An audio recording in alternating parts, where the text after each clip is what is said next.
Bien le bonjour tout le monde, bienvenue sur ma tuture. Aujourd'hui, je vous présente une petite vidange sur mon daily, donc Clio 3 Estate, 15 de France, 105 chevaux. Petit véhicule que je vous conseille en 1,5 litre DCI, en boîte 6. Ça fait 7 ans que je l'ai et j'ai changé 2 fois la batterie et j'ai mis une fois donc la courroie de distri. Et pour le reste, franchement, c'est un véhicule, si vous avez l'occasion d'en trouver, le 15 de France, très bien équipé, GPS TomTom, clim automatique, siège semi-cuir. Là, elle a 188 000 km. Moi, je l'ai acheté avec 50 000 km. Et ça fait le taf. Ça fait le taf.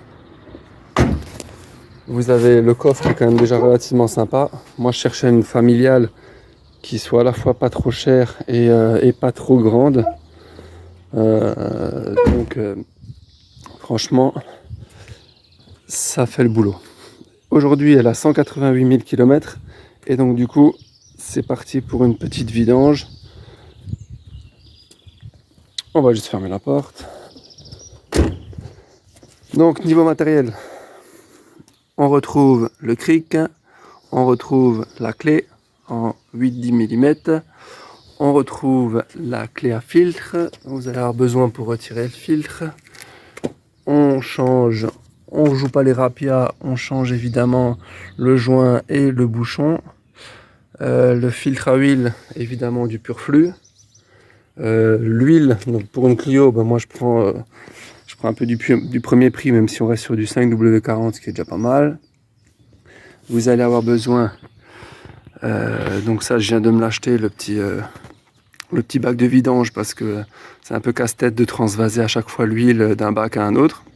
Comme ça je pourrais directement aller à la déchetterie avec mon petit bac. Les petites cales pour être sûr que le véhicule n'avance pas. Mes petites chandelles. Et évidemment, quand on parle de filtre, quand on parle de vidange, un joli carton pour éviter d'en mettre partout au sol. Donc voilà pour le matériel dont vous allez avoir besoin pour cette petite Clio 3 Estate que voici. Donc étape numéro 1, on met son véhicule donc sur les chandelles. Pour ce faire, on utilise une petite paire de gants, on prend son cric, on va lever le véhicule en respectant bien les points de renfort du véhicule que vous voyez là. Et ensuite, on va venir mettre les chandelles que vous voyez en dessous sur les parties métalliques pour être sur des parties bien costauds du véhicule.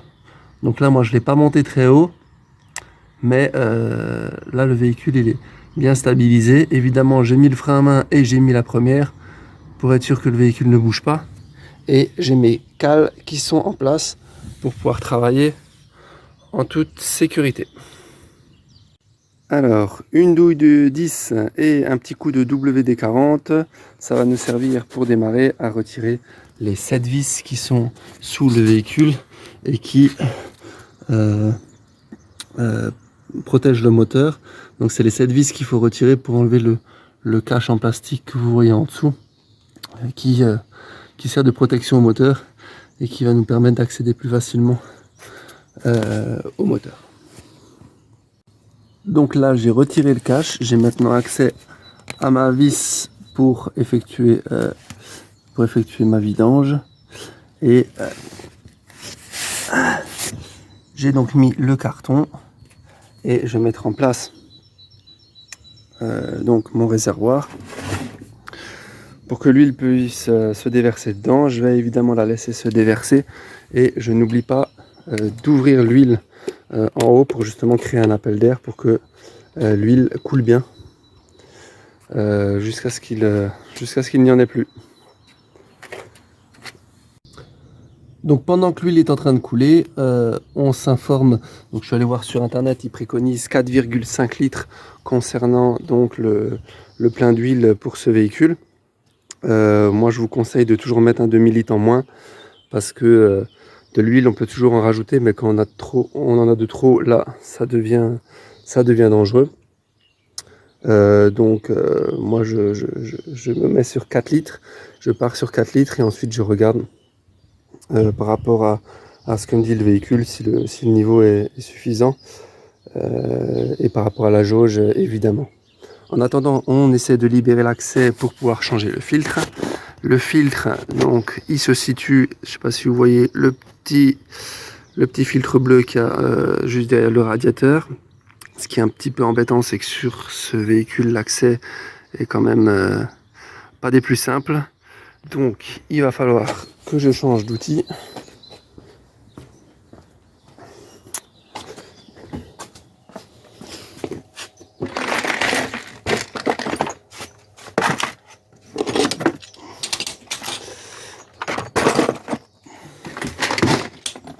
Et donc, pour arriver à le défaire, voici la griffe à filtre, la clé à filtre, comme vous voulez. Donc, qui se serre et desserre dans les deux sens. Et donc, avec ça, je devrais pouvoir réussir à l'attraper par le haut. Mais ça reste c'est pas un des véhicules sur lesquels c'est le plus simple. Donc, le filtre à huile. Alors, sur ce véhicule, on a dit que c'était un petit peu embêtant. J'ai mis la vis pour la nouvelle vis de vidange. J'ai ravancé mon réservoir de telle sorte que quand je vais retirer le filtre à huile, comme il se retire par le haut, du coup vous allez avoir de l'huile qui va avoir tendance à couler en dessous. Donc j'ai décalé mon réservoir de telle sorte que je puisse par au-dessus retirer le filtre à huile. Donc là c'est ce que j'ai fait. Vous pouvez voir que là je l'ai retiré. Pensez bien à libérer de l'espace. Là j'ai juste enlevé ce petit boîtier pour que j'ai assez d'espace pour pouvoir retirer le filtre. Et donc là je vais mettre le nouveau, auquel au préalable j'ai passé un petit coup d'huile sur le joint. Rappelons que un filtre à huile est censé se serrer fortement mais à la main. Voilà, ensuite il me restera à verser l'huile neuve, à vérifier les niveaux et à faire la mise à zéro sur le véhicule. Comme vous pouvez le constater sur le bidon, il me reste 1 litre d'huile. Donc j'ai bien mis 4 litres dans le véhicule. Ce que je vais faire ensuite, c'est le démarrer. Et je ferai l'acquisition un peu plus tard en contrôlant le niveau. Qu'est-ce qu'il nous reste à faire? Il nous reste évidemment à faire la mise à zéro sur le véhicule. Donc, moi j'avais le message qui m'appelait, qui me disait révision à prévoir. Donc, notamment pour les locations, mais ça peut être inquiétant. Alors, ce qu'il faut, c'est sur le commodo de droit, rester appuyé sur le bouton du haut. Donc là, vous voyez le message, hein, prévoir révision. Voilà, donc là ça clignote, révision dans 30 000 km. Et c'est parti, je suis reparti pour 30 000 km. Tranquillement. Voilà, là vous le voyez bien. J'espère que cette vidéo vous aura été utile. Et voilà, ça m'a pris un petit peu moins d'1 heure. Et on est reparti pour 30 000 km. Si vous voulez ajouter des commentaires, des remarques pour aider les autres, n'hésitez pas. Et moi je vous dis à bientôt dans une prochaine vidéo. C'était ma tuture, Jonathan. Bonne journée.